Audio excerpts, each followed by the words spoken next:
আমি এই তরমুজ খাবোই না। এই পয়সা থেকে না, ফেলে দিবি নাকি? খা। আরে খাও খাও, খারাপ হয়নি এখনো। আরে ধুর, এই তলতলে তরমুজ আমি খাবো না, মা খাক। ঠিক আছে, আমি খেয়ে দেখাচ্ছি।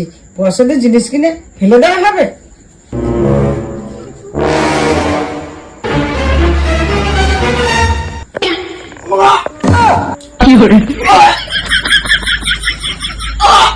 ও মা, ও মা, পয়সা থেকে না জিনিস ফেলতে নেই, খেয়ে নিতে হয়।